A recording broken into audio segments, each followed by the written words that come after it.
அனைவருக்கும் வணக்கம். இன்னைக்கு வீடியோல நம்ம எதை பத்தி பார்க்க போறோம் அப்படின்னா, இந்த மார்கழி மாதமாகட்டும் கார்த்திகை மாதமாகட்டும் 2 மாதமே சபரிமலைக்கு செல்லக்கூடிய பக்தர்கள் நிறைய பேர் இருக்காங்க அப்படின்னு சொல்லலாங்க. குறிப்பா இந்த முதல் முறையா சாமி போடக்கூடிய கன்னிசாமி அப்படின்னு சொல்றவங்க என்னென்ன விஷயங்களை கடைபிடிக்கணும், என்னென்ன விஷயங்கள் எல்லாம் தவிர்க்கணும் அப்படின்றத பத்தியும், சபரிமலைக்கு முதல் முறையா மாலை அணிய போறீங்க அப்படின்னா கட்டாயம் நம்ம தெரிஞ்சுக்க வேண்டிய விஷயங்கள் என்ன அப்படின்னு பத்தி தாங்க இந்த வீடியோல தெரிஞ்சுக்க போறோம். சபரிமலை ஐயப்பன் கோவில்ல இந்த ஆண்டிற்கான மண்டல பூஜை தொடங்கிருச்சு. லட்சக்கணக்கான பக்தர்கள் மாலை அணிவித்து விரதத்தை தொடங்கியிருக்காங்க. இருந்தாலுமே முதன்முறையா சபரிமலைக்கு மாலை அணியிறவங்க ஐயப்ப விரதம் பற்றியும் விரதத்தின் போது என்னென்ன விஷயங்களை கடைபிடிக்கணும் அப்படின்றத பத்தி தாங்க இந்த வீடியோல முழுமையா பார்க்க போறோம். வீடியோ ரொம்பவே யூஸ்ஃபுல்லா இருக்கும், ஸோ ஸ்கிப் பண்ணாம பாருங்க.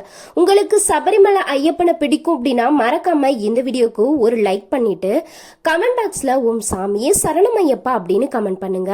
உங்களுக்கு ஏதாவது கோவிலை பத்தி தகவல் தெரிஞ்சுக்கணும் அப்படின்னா மறக்காம கமெண்ட் பாக்ஸ்ல பதிவிடுங்க. வாங்க வீடியோக்குள்ள போகலாம். சபரிமலைக்கு மாலை அணிறவங்க எப்படி மாலை அணிந்து விரதத்தை துவங்கணும், விரதத்தின் போது கடைபிடிக்க வேண்டிய விதிமுறைகள் என்ன, விரதத்தை எப்போ எப்படி நிறைவு செய்யணும் அப்படின்ற தகவலை தாங்க நம்ம முன்ன தெரிஞ்சுக்கணும். சபரிமலைக்கு பல வருடங்களா தொடர்ந்து மாலை அணிந்து விரதம் இருந்து மலைக்கு சென்று வரக்கூடிய பக்தர்களுக்கு மண்டல விரதம் இருக்கக்கூடிய முறை, விரத காலத்துல கடைபிடிக்க வேண்டிய நியதிகள், ஐயப்பனுடைய வரலாறு, சபரிமலையுடைய சிறப்புகள், இருமுடி சுமந்து செல்வதுடைய மகத்துவம் உள்ளிட்ட எல்லா விவரங்களுமே கட்டாயம் தெரிஞ்சிருக்குங்க. ஆனா முதல் முறையா சபரிமலைக்கு மாலை அணிந்து விரதம் இருக்க வேண்டும் அப்படின்றவங்க இந்த அனைத்து விவரங்களும் முழுமையா தெரிந்துக்காது இருப்பது ரொம்ப தவறான ஒரு விஷயம். அப்படி சபரிமலைக்கு முதல் முறையா மாலை அணிந்து முக்கியமா தெரிந்து கொள்ள வேண்டிய விஷயங்கள் என்ன அப்படின்னா, நம்ம ஏன் சபரிமலைக்கு மாலை அணிந்துட்டு போறோம், சபரிமலை ஐயப்பனுடைய வரலாறு என்ன அப்படின்னா, முனிவருடைய சாபம் காரணமா மகிஷி என்ற அரக்கியாக மாறிய பெண் பிரம்மாவை நோக்கி கடும் தவம் புரிந்திருக்காங்க. சிவன் மற்றும் பெருமாளுக்கு பிறக்கக்கூடிய மகனால மட்டுமே தனக்கு அழிவு வர வேண்டும் அப்படின்னு வரத்தையுமே பெற்றிருக்காங்க. தான் பெற்ற வரத்தின் காரணமா தேவர்கள் முனிவர்கள் இப்படி எல்லோரையுமே துன்புறுத்தி வந்திருக்கா இந்த மகிஷி அப்படின்ற அரக்கி. அவளை வதம் செய்வதற்காக பெருமாள் மோகினி அவதாரம் எடுக்க கழுத்தில் மணியுடன் அவதரித்தவர் தான் மணிகண்டன். பம்பா நதிக்கரையில் புலிகளின் பாதுகாப்பில் தவழ்ந்த மணிகண்டன காட்டுக்கு வேட்டையாட வந்த பந்தள மன்னன் ராஜசேகரன் எடுத்து சென்று பல காலமாக குழந்தை இல்லாத தங்களுக்காக கடவுள் அளித்த வரமாகவே நினைத்து வளர்த்து வந்திருக்காங்க. மணிகண்டனுடைய வரவால் மன்னனின் மனைவிக்கும் குழந்தை பிறக்கிறது. அரசாலும் உரிமை மணிகண்டனுக்கு சென்று விடக்கூடாது அப்படின்றதுக்காக இல்லாத தன்னுடைய தலைவலிக்கு புலிப்பால் கொண்டு வருவதற்காக மணிகண்டனை காட்டிற்கு அனுப்புறாங்க அரசி. அங்கு மகிழ்ச்சியுடன் போரிட்டு அழித்து அவளுக்கு சாப விமோசனம் அளித்தவங்க தான் மணிகண்டன்.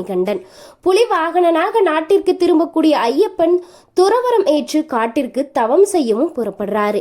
அவரை பிரிய மனமில்லாத ராஜசேகர மன்னனிடம் வருடத்திற்கு ஒரு முறை தான் தவத்தில் இருந்து விடுபட்டு பந்தளராஜ வம்சம் தரக்கூடிய மரியாதை ஏற்பதாக மணிகண்டன் வாக்களிக்கிறாரு.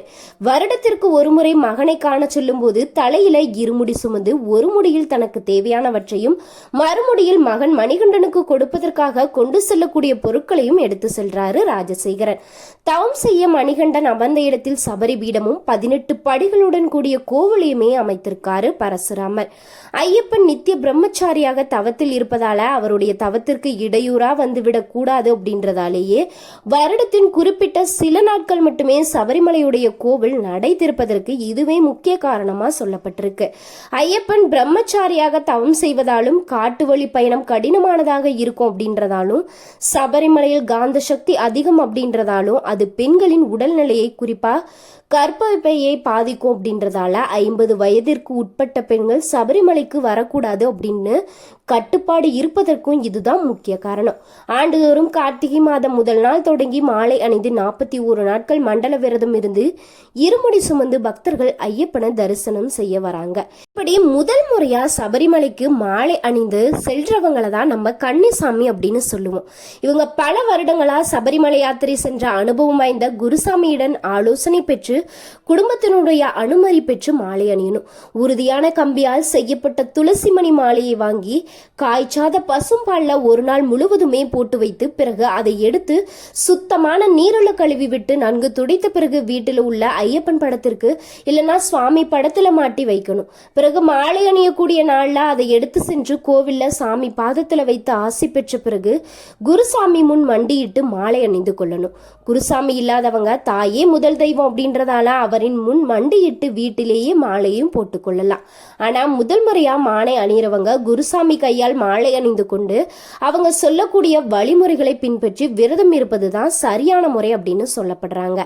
கன்னிசாமிகள் கருப்பு உடை மட்டுமே தான் அணியணும்.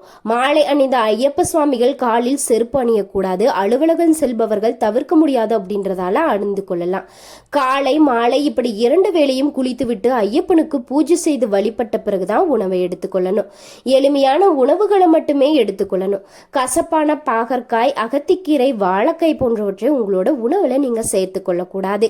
மாலை அணிந்தவர்கள் தனியாக ஒரு விரிப்பு விரித்து தரையிலேயே படுத்து உறங்கணும். அவர்கள் உடுத்தக்கூடிய துணிகளை அவர்களே தான் துவைக்கணும். இப்படியெல்லாம் கடைபிடிக்க வேண்டிய விஷயங்கள் ஒரு பக்கம் இருந்தாலுமே நம்ம என்னென்ன விஷயங்களை தவிர்க்கணும், அதாவது கன்னிசாமிகள் முதன்முறையா மாலை அணிகிறவங்க என்னென்ன விஷயங்களை தவிர்க்கணும் அப்படின்னா, அழகுபடுத்தி கொள்ளும் விஷயங்களான முடி வெட்டுவது, முகசவரம் செய்வது, நகம் வெட்டுவது போன்றவற்றை செய்யவே கூடாது. துக்க வீடு, தீட்டு வீடுகளுக்கும் செல்லக்கூடாது. இரத்த சொந்தங்கள் இறப்பு ஏற்பட்டால் மட்டுமே மாலையை கழற்றி விட்டு செல்லலாம். ஒரு முறை மாலையை கழற்றினால் மீண்டும் அடுத்த ஆண்டுதான் மாலை அணிந்து விரதம் இருக்கணும். விரதம் இருக்கக்கூடிய காலங்கள்ல ஏதாவது ஒரு நாள் வீட்டில் ஐயப்ப பூஜை நடத்தி ஐயப்ப சுவாமிகளை அழைத்து அன்னதானமும் கொடுக்கணும்.